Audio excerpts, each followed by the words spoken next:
Hi, my name is Mohammed Awais, and I will be talking about unionization issue at Amazon's warehouse. Introduction. The issue I will be talking about is unionizing of Amazon's warehouse workers in Alabama. Amazon had threatened beforehand to lay off employees at the facility and to shut it down altogether if workers voted to unionize, according to allegations filed with U.S. labor regulators by the Retail, Wholesale, and Department Store Union.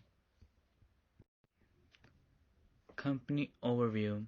Amazon is an internet-based enterprise that sells books, music, movies, housewares, electronics, toys, and many other goods, either directly or as a mediator between other retailers and Amazon's millions of customers.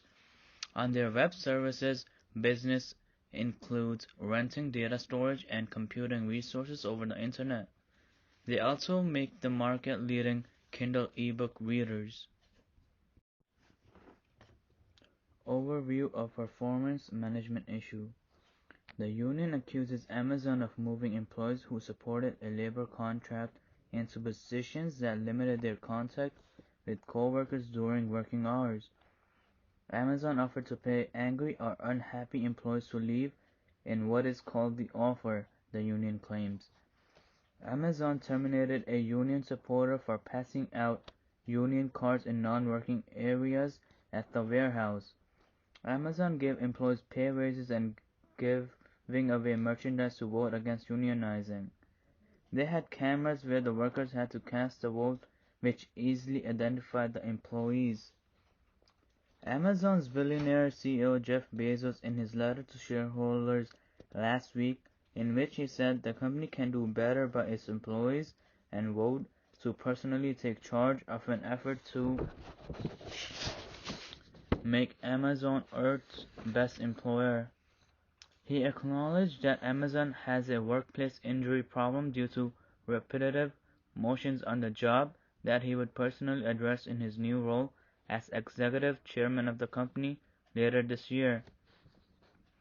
I agree with the issue presented in the article because Amazon received employees' complaints about working conditions so harsh they often don't have enough time to go to the restroom or take meal breaks. They're also concerned about unsafe pandemic work conditions, including cramped quarters with colleagues who contracted the deadly COVID-19. Employees weren't allowed to take time off during the pandemic and didn't provide masks for employees. There is intrusive monitoring and abrupt, impersonal treatment by the management.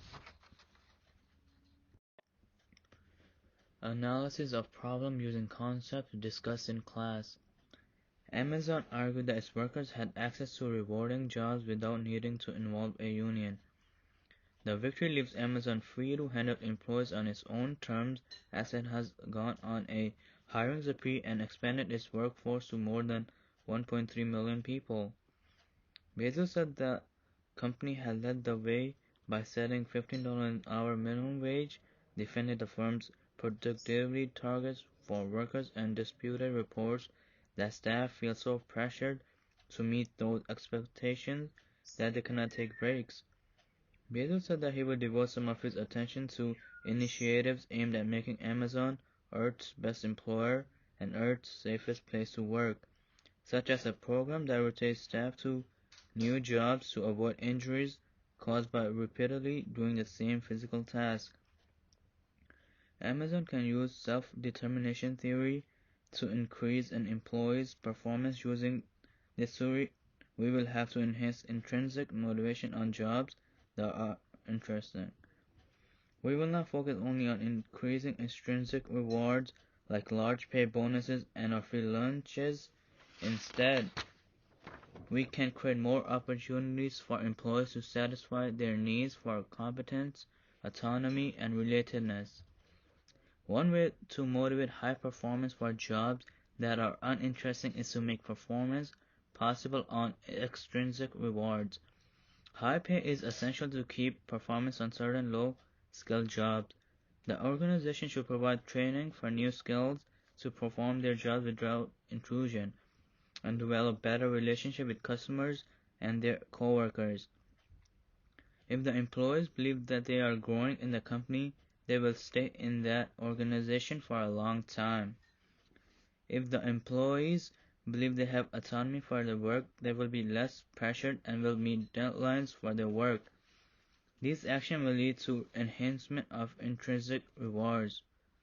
According to self-determination theory, skilled workers who are given a chance to sharpen their skills and the freedom to practice their craft will be intrinsically motivated. The results of the study indicates that workers consider factors to stimulate safer behavior, for example, social status, penalties, promotion, bonuses, to be of low importance. This implies that when engaging in efforts to improve safety behavior, it is more worthwhile to invest in raising employee awareness of the importance of safety so that individuals are intrinsically motivated to behave safely, rather than trying to stimulate safe behavior through the use of extrinsic incentives. Such awareness can be created by, for example, organizing sessions in which safety issues are addressed. Technology sub-dimensions of both safety culture and safety behavior were among the most important sub-dimensions by which to assess safety in the studied warehouses. Having safe equipment to work with and ensuring safety of equipment is especially important in warehouse as heavy equipment, for example forklift trucks, is often operated with workers standing nearby. Manager and team leader responsibility for safety and daily safety practices of especially team leaders are important aspects of safety behavior. The reason is that team leaders, as opposed to managers, are in daily contact with workers and are actively present in the warehouse. Therefore, their safety behavior is considered more important by warehouse workers. Proposal of solutions. I would love for the employees to vote again if they want to unionize without the interruption of Amazon. This will really tell us if the workers want to unionize. The finding of this study is of importance for managers as they show that demand, unpredictability, and task complexity can effectively be managed by choosing the appropriate level of planning and level of decision rules complexity. Managers can also use this knowledge in selecting appropriate planning and control systems for their warehouse. Warehouse planning systems that are too extensive in unpredictable contexts or scheduling and optimization that are too complex in simple contexts imply a misfit and leads to underperformance and waste of money. Communicating object model permits controlled and safety-oriented interactions between all the objects in a warehouse, ranging from products, shelves, and forklifts to human operators, which has not been treated yet. The Internet of Things is a system of interrelated computing devices, mechanical and digital machines, objects, animals, or people that are provided with unique identifiers and the ability to transfer data over a network without requiring human-to-human or human-to-computer interaction. They put a new paradigm, Internet of Things safety monitored area, assuring safety issues by structuring the warehouse as a set of monitored safety zones. The IoT concept allows preventing and controlling risky interactions and dangerous situations on products and human operators as well as avoiding environmental disasters. The IoT can significantly contribute to an effective safety assurance in the warehouse management system.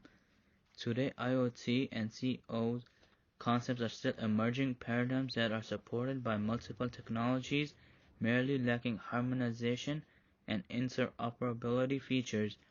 So a standardization consensus at international level is strongly awaited to encourage their widespread adoption in enterprises and to ensure sustainability of applications.